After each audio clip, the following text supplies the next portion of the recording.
Se uma bomba nuclear destruiu Hiroshima em 1945, por que essa cidade existe até hoje, enquanto Chernobyl, onde nunca caiu uma bomba, permanece abandonada quase 40 anos depois? Essa pergunta parece lógica e justamente por isso ela é enganosa. É porque eu acho que explodiu uma bomba, o bagulho o pós da bomba, ele fica lá eternamente, né? Enquanto Chernobyl tá lacrado só. Não resolveram a situação, eles tamparam o buraco. Se, sei lá, tacam um míssil lá na porra do bagulho que tá lacrado, acabou.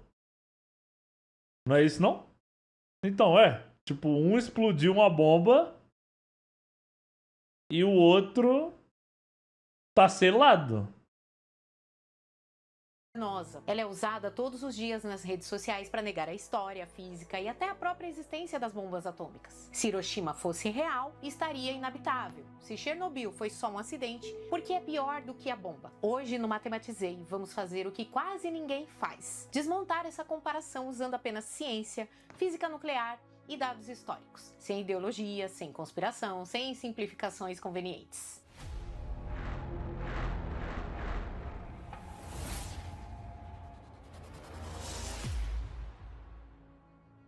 Para entender por que Hiroshima vive e Chernobyl não, precisamos abandonar comparações intuitivas e entrar em algo menos confortável. Como a energia nuclear realmente funciona? Como ela pode ser liberada de forma explosiva ou controlada? E por que essas duas situações quase não têm nada em comum? Tudo começa no final da década de 1930. Ao bombardear átomos de urânio com nêutrons, os químicos Otto Hahn e Fritz Strassmann observam algo estranho: a formação de bário, um elemento muito mais leve do que o urânio. Aquilo não fazia sentido químico. Sem saber como interpretar o resultado, Hahn escreve para Lise Meitner, física teórica que havia fugido da Alemanha nazista por ser judia. No Natal de 1938, já na Suécia, Meitner e seu sobrinho Otto Frisch chegam à resposta correta. O núcleo do urânio havia se partido ao meio. Eles haviam identificado a fissão nuclear. Esse detalhe muda tudo, porque quando um núcleo se parte, parte de sua massa desaparece e essa massa se transforma em energia, exatamente como prevê a equação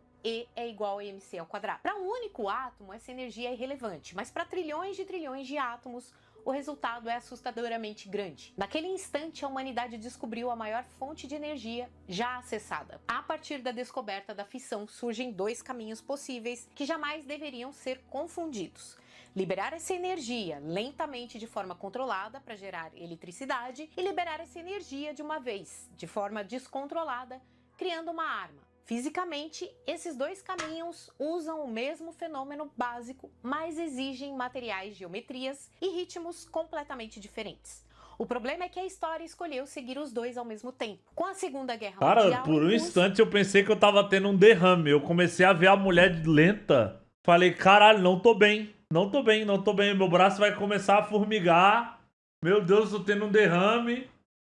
Já o chat ia falar, Yes, para de gritar. Yes, tá todo mundo te olhando, para de gritar, Yetola. Mano, meu Deus do céu. Mano, tá tudo ficando preto. Mano, pera aí, mano. Calma, mano. O medo de que a Alemanha nazista desenvolvesse a bomba primeiro acelera tudo. Tá. Nasce então o Projeto Manhattan. Em 1945, a física já havia cruzado um limite irreversível. Em agosto de 45, duas bombas atômicas são lançadas sobre o Japão. Hiroshima, bomba de urânio; Nagasaki, bomba de plutônio. Ambas foram detonadas no ar, a dezenas de metros do solo, com quantidades relativamente...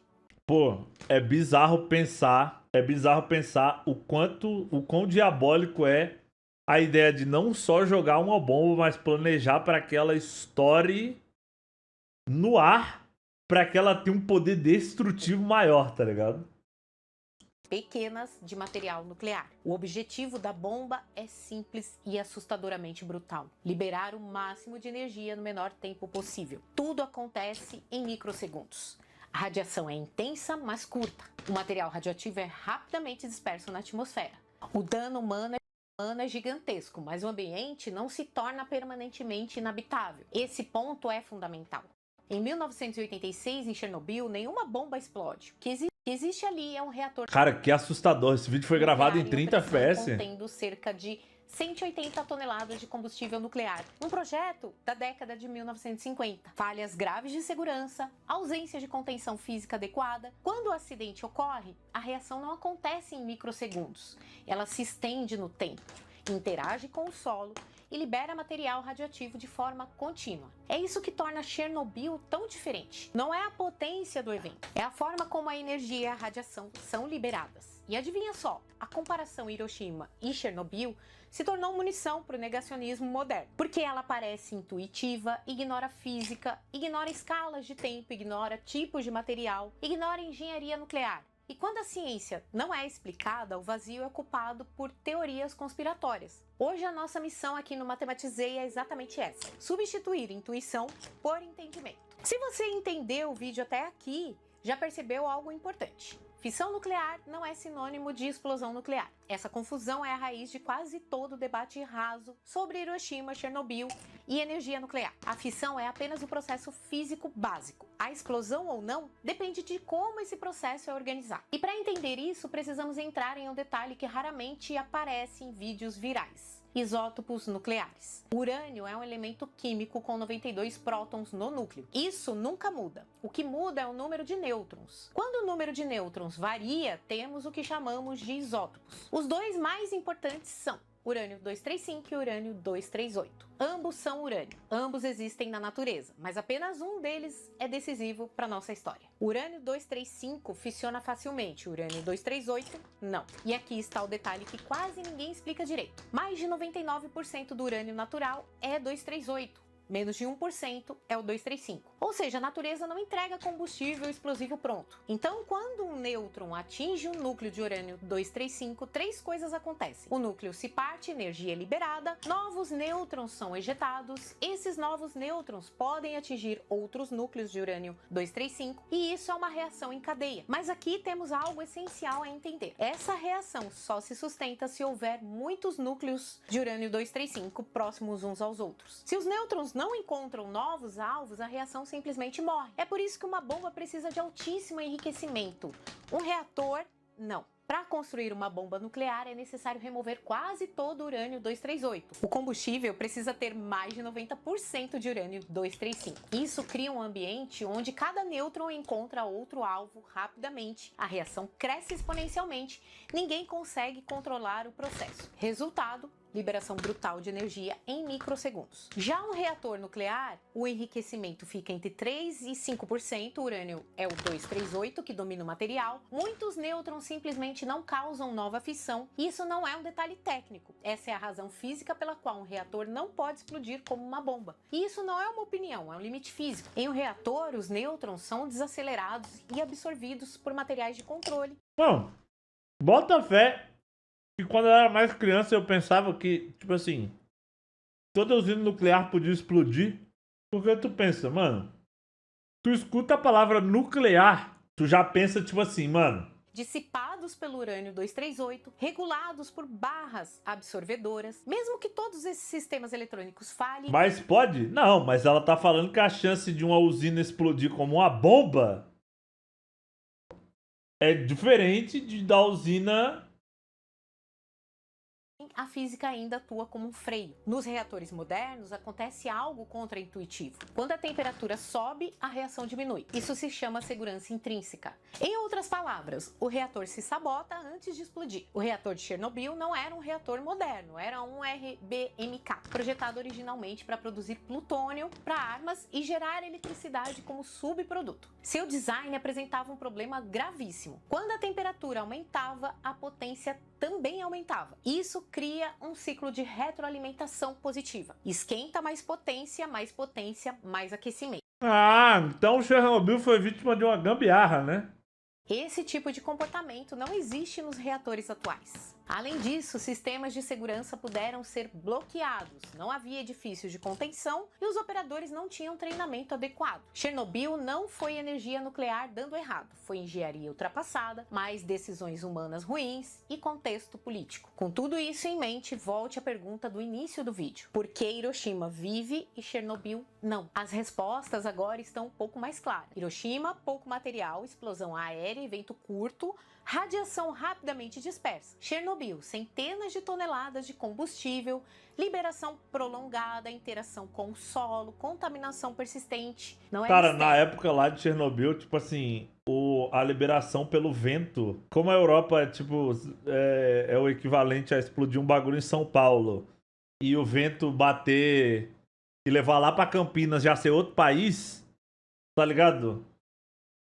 Fudeu com um monte de lugar, tá ligado? Se Com um você monte chegou de até lugar. aqui, já entende algo que desmonta metade da desinformação na internet. Energia nuclear não é perigosa por ser nuclear. Ela é perigosa quando é mal projetada e mal operada. Hiroshima, cerca de 63 quilos de Eu urânio acho que eu assisti altamente essa série de enriquecido, Chernobyl, só não lembro de apenas nada. uma fração efetivamente fissionou. Evento único e instantâneo. Chernobyl, aproximadamente 180 toneladas de combustível nuclear, material sólido distribuído em milhares de varetas, permaneceu reagindo e liberando produtos radioativos por dias. Chernobyl envolvia cerca de 3.000 vezes mais material nuclear do que Hiroshima.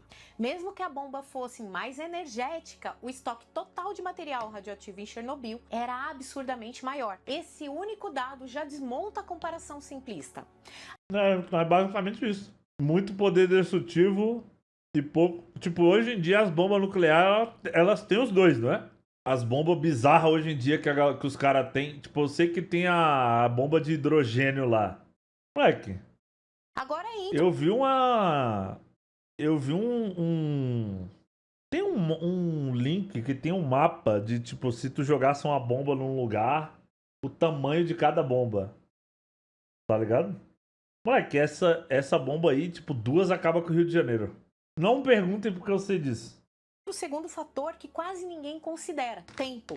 Hiroshima, liberação de energia em microsegundos, pulso de radiação intenso, porém curto após o evento, não havia fonte contínua de emissão. Chernobyl, liberação de material radioativo por dias, incêndio no núcleo, partículas sendo lançadas continuamente na atmosfera, contaminação progressiva do ambiente. Radiação não é só Eu lembro o quando quanto forte, testou. radiação é também por quanto tempo. Uma exposição curta e intensa pode ser devastadora para pessoas, mas uma exposição prolongada contamina solo, águas, plantas e cadeias alimentares. É exatamente isso que aconteceu em Chernobyl. A explosão aérea em Hiroshima causou dissipação de energia no ar, dispersão rápida dos produtos radioativos e pouca interação direta com o solo. Resultado: destruição urbana enorme, contaminação ambiental relativamente limitada no tempo. Chernobyl, liberação no solo, o reator rompeu no chão. Isso fez com que o material radioativo se misturasse com a terra e o solo se tornasse radioativo e a contaminação ficasse presa ao ambiente. Solo contaminado é igual a plantas contaminadas, animais contaminados, água contaminada. Então é por isso que Chernobyl se torna uma zona de exclusão, enquanto Hiroshima não. Tá, mas a bomba não era mais potente? Essa pergunta aparece sempre. E a resposta correta é: depende do que você chama de potência. Potência A bomba destrutiva, de Hiroshima sim. liberou uma enorme quantidade de energia em um instante. Chernobyl liberou menos energia instantânea, mas muito mais material radioativo ao longo do tempo. Fisicamente, são problemas completamente diferentes. Um outro erro comum é achar que quanto mais destrói... Cara, a diferença dos Ziggs e o Singed. Pra quem não entendeu nada do vídeo até agora, dos 10 minutos e 40... Hiroshima, Ziggs fidado. Chernobyl, Singed com que ligado que não acaba nunca, mano. Resumi 10 minutos aí para, mano, que até um comedor de capim conseguiria entender nesse momento. Você que não entendeu nada, que a mulher falou nada, tá resumido aí pra você os 10 minutos que a gente assistiu. Mais radioativo fica. Não é assim que funciona. A destruição em Hiroshima veio da onda de choque do calor extremo da radiação inicial. A contaminação veio em escala menor e diminuiu rapidamente. Em Chernobyl, a destruição imediata foi limitada, mas a contaminação foi profunda e duradoura. Isso explica o paradoxo visual. Hiroshima totalmente reconstruída e Pripyat abandonada. Não porque foi menos nuclear, mas porque o tipo de evento foi completamente diferente. Certo, Por que se ensina esse erro física. sobrevive até hoje, então? Porque ele parece intuitivo e porque a maioria das pessoas nunca estudou física nuclear, nunca viu números reais, nunca comparou essas escalas. Esse vazio é ocupado por vídeos sensacionalistas, frases de efeito, negacionismo científico. E aqui entra o nosso papel: trocar choque emocional por entendimento real. Então, já se inscreve aí e ajude o nosso canal a chegar aos 100 mil inscritos, tá bom? Existe uma narrativa muito comum quando se fala de Chernobyl foi um acidente imprevisível. Isso é falso. Chernobyl não foi um evento aleatório da natureza. Ele foi o resultado de limitações técnicas e falhas humanas, todas atuando ao mesmo tempo. E para entender por que isso não pode acontecer mais, precisamos olhar com cuidado para o tipo de reator envolvido. Ele era do tipo RBMK, um projeto soviético desenvolvido ainda na década de 50. E o objetivo original desse reator não era apenas eletricidade. Não vou me inscrever porque o vídeo tá renderizado errado.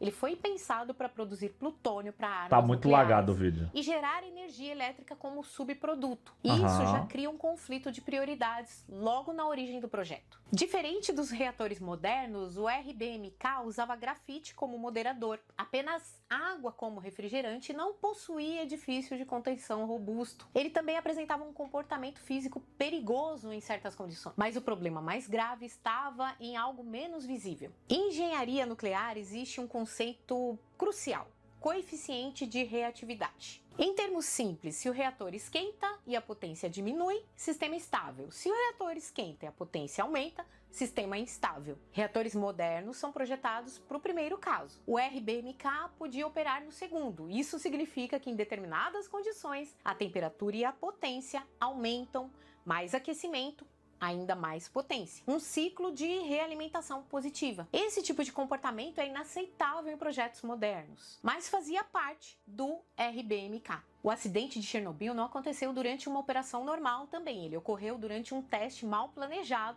cujo objetivo era verificar algo aparentemente simples: quanto tempo a inércia da turbina conseguiria fornecer energia elétrica após o desligamento do reator. O problema é que o teste foi adiado várias vezes, acabou sendo executado de madrugada, com operadores menos experientes e em condições fora do envelope seguro do reator. Para viabilizar o teste... Porra, mas Chernobyl aqui também tinha que acontecer. É muita burrice envolvida. Caralho, é tipo assim, já tá usando um bagulho que não é pra fazer a parada. Já tá usando um negócio troll. Aí, tipo assim, é muita vontade de fazer merda, velho.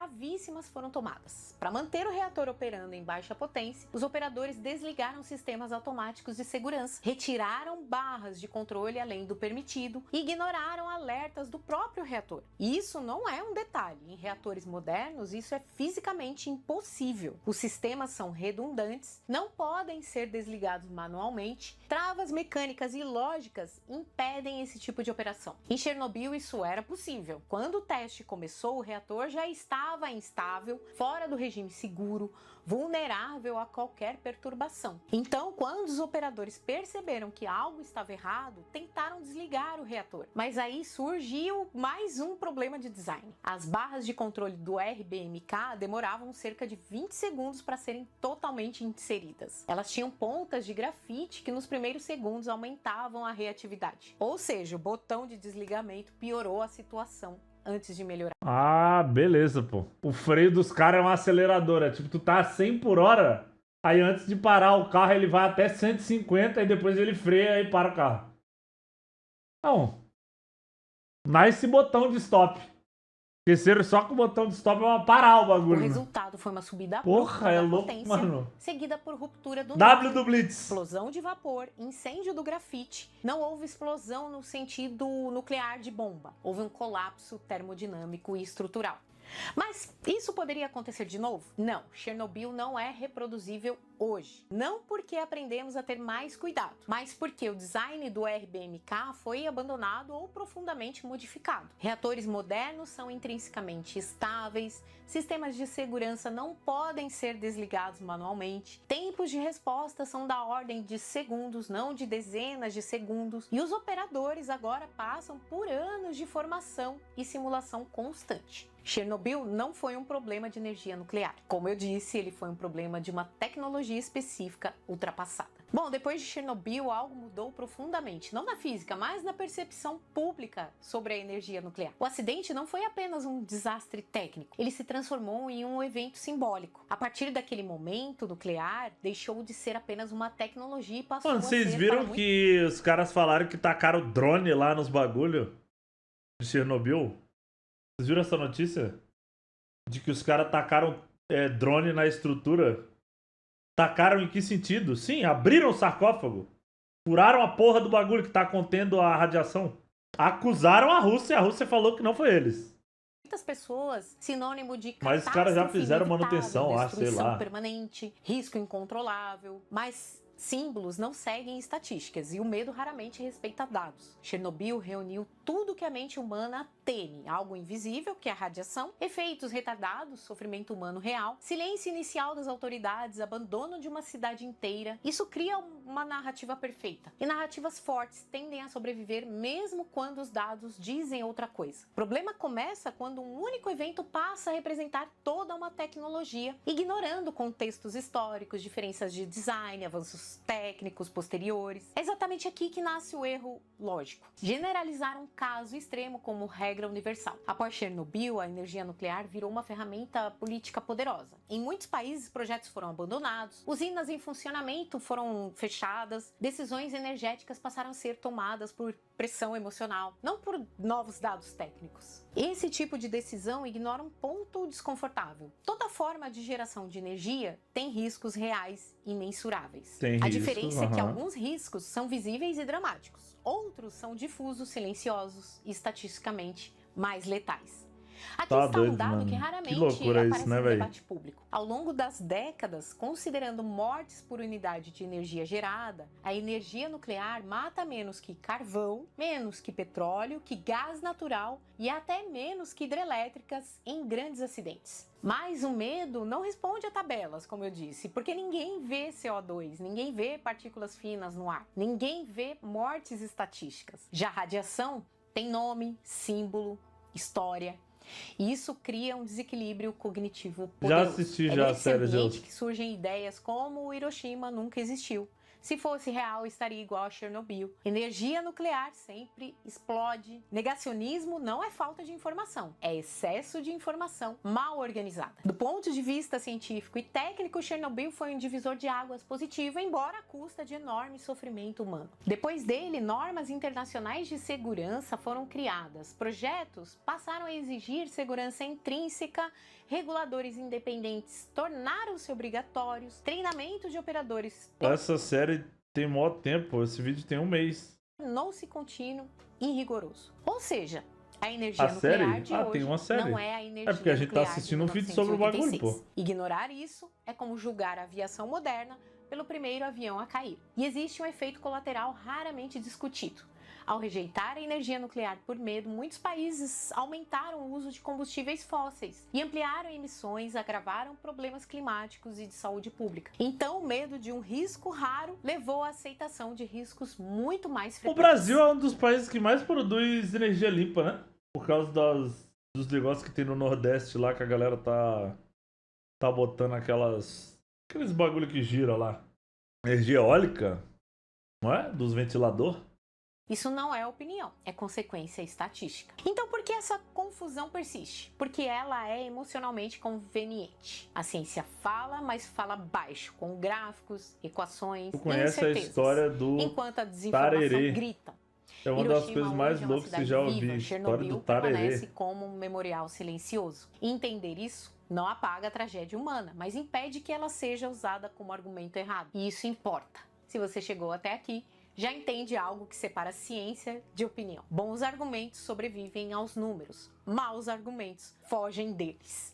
Hiroshima existiu, Chernobyl aconteceu e a física explica os dois. Sem mistério, sem conspiração. Se esse tipo de conteúdo faz sentido para você, se inscreve aqui no canal, compartilhe e ajude a ciência bem explicada a circular mais do que o medo mal explicado. Considere seu apoio ao canal através do seguinte Como foi o assalto do Banco Central? Mano, o que aconteceu com aquele canal que a gente assistia do maluco explicando as histórias dos bandidos, viado?